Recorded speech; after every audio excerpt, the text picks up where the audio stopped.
एक वक़्त का बादशाह सी, उन्होंने सुत्तियां बड़ी बुरी ख्वाब आई।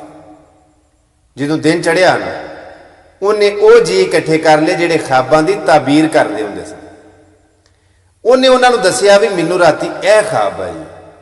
उन्हें अगों आख्या बादशाह सलामत जी तुहानू ख्वाब आई है ना, उसकी ताबीर ये वे कि तुहाडे सारे रिश्तेदार मर जाने ने, कतल हो जाने ने, एंड ते तुसां भी कतल हो जाना।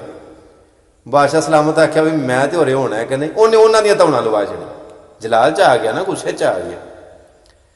कुछ दिहाड़े गुजरे, उन्होंने फिर वही ख्वाब आई। उन्हें होर ताबीर करने वाले बुलाए, उन्हें दसिया भी मैनू यह ख्वाब आई। उन्हें भी यही ताबीर की कि बादशाह सलामत इस ख्वाब की ताबीर है वे कि तुहाडे सारे रिश्तेदार कतल हो जाने ने, मर जाने ने, एंड दे उत्ते तुसां भी कतल हो जाना, मर जाना। बादशाह ने फिर बड़ा गुस्सा चढ़िया, उन्हें उन्होंने भी धौना लवा छड़ी, कतल करा छड़े। उन्हें आख्या मैं तो होना है कि नहीं, तुसीं तो हो। वाहवा दिहाड़े गुजरे तो बादशाह ने फिर वही ख्वाब आई।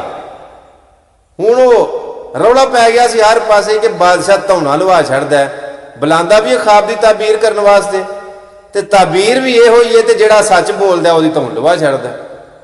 एक आखन लगा मैनू लै जाओ। जदों उन्हें आख्या ना मैनू लै जाओ, तो वह आखन लगे सुनने वाले भी तेनों नहीं पता बादशाह सलूक की करदा। उस आख्या पता मैनू, पर बादशाह मेरा भी तो सलूक वेखे ना, लै जाओ मैनू। जो बादशाह ने ना आख्या कोई ताबीर करने वाले बुलाए जान, वो बंदे बुलाया गया कल्ले ने। उस आख्या बादशाह सलामत जेड़ी तुसां ख्वाब सुनाई है ना, इस ख्वाब की ताबीर है वे कि तुहाडे जिन्ने रिश्तेदार ने ना, गल की वंड लगा मैं दस। उस आख्या बादशाह सलामत तुहाडे जिन्ने रिश्तेदार ने ना, उन्हां सारियां तो ज्यादा उम्र माशाअल्लाह तुसां पानी। हालांकि गल दूसरे भी यही करते सन कि बादशाह सलामत जिन्ने भी तुहाडे रिश्तेदार ने सारे कतल हो जाने ने, ते तुसां सारियां तो बाद कतल होना, यानी कि तुसां सारियां तो ज्यादा उम्र पानी है। पर इन्हें आख्या बादशाह सलामत तुहाडे जिन्ने भी रिश्तेदार है ना, उन्हां सारियां नालों ज्यादा माशाअल्लाह उम्र तुसां पानी।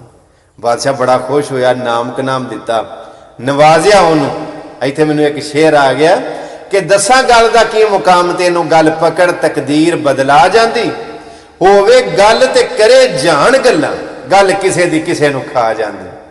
वो किसे गल दे नहीं मथाज रहिंदे, जात जिन्हां नूं गल दी आ जांदी, होवे गल दा बल जे कसूर बंदा, बड़ी दूर दी सैर करा जांदे। यह गल जिहड़ी हुंदी है ना, एक मामूली बात नहीं। बाकी कित्थे बोलना है, किन्ना बोलना है, कित्थे नहीं बोलना, कित्थे ज्यादा बोलना है। मैं अगे भी एक दो बारी गल सुनाई है कि निरा बोलना कोई महारत नहीं है, कोई बहादरी नहीं कि मैं बोलना जानना। कित्थे बोलना है, कित्थे नहीं बोलना, असली ये बहादरी। कित्थे खामोश होना, कित्थे लाउड बोलना, कित्थे आस्ता बोलना।